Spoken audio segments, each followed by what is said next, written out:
amplification. Yes.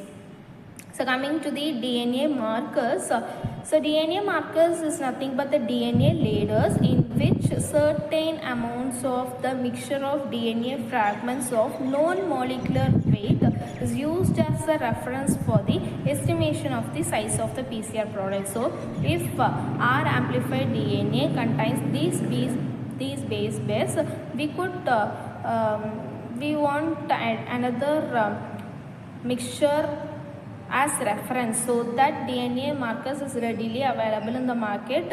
So this DNA ladder will tells us the exact base pairs of that DNA. So base pair is nothing but the size of the DNA. So these ladders are also run along with the PCR samples on agarose gel during electrophoresis. So after the completion of PCR, so we must view that PCR sample in agarose gel electrophoresis, which is main important technique in molecular biology techniques. So in agarose gel preparation, in agarose gel electrophoresis preparation, we could visualize the DNA, either the band is present or not. So coming to the results, so after PCR products, so thermal cycler run machine is over, we are able to transfer that PCR products into gel electrophoresis. So this gel electrophoresis contains typically 0.8 to 2% of the agarose. Agarose is nothing but it is obtained from the seaweed, which looks like the gel-like, semi-solid gel-like substances. In that agarose gel electrophoresis, we want to apply our PCR DNA.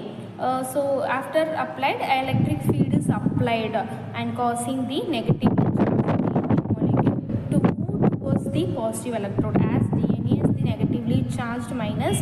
So if the band is present, the DNA is migrate from negative charge to positive charge. And band visualization, so by adding one type of stain, that is ethidium bromide, we could able to see our DNA in the UV transilluminator. So after staining with ethidium bromide, so ethidium bromide is a very carcinogenic substance, so you should handle with care. And the DNA is mixed with ethidium bromide and it is loaded into the gel electrophoresis. And for the verification with our size of our DNA ladder is also added in the parallel lane, provides us the reference for the size estimation of DNA. And interpretation, a single bright band will indicate the successful DNA amplification. Yes, so this is the gel electrophoresis. After running gel electrophoresis, it is seen under the transilluminator. You could see, for example, a DNA from the crime scene. So whoever the in forensic studies, whoever the crime, he or she, that person's DNA from hair or from saliva or from any body samples has to be taken, and the DNA is isolated. So that DNA, you could see it is present in the 200 base pair. So 100, 200, 300, 400, 500 is the base pairs, and that DNA from the crime scene comes under the 200 base pairs. And we have some of the suspects, right? Person 1 suspect, person 2, person 3. So that the person's DNA also loaded in that gel electrophoresis. So you could see the DNA from the crime scene and the suspect 2 and 3 are same in the 200 base pair. So we could use this technique in the forensic studies for the identification of the criminals involved in that serious cases.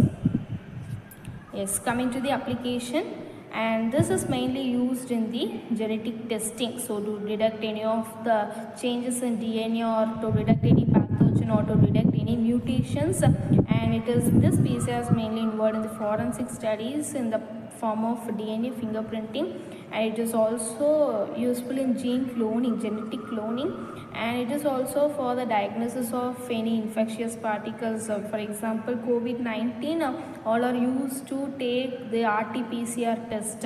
So real-time PCR test is usually performed for the diagnosis of the COVID virus disease, the band is positive or negative, And in biotechnology studies also, in the method of the gene editing and synthetic biology, the PCR is main important topic. So, and this is the overall procedure steps and the primers and the reagents used, and what are all the types of cycles and applications of the PCR. So we could see in the next class.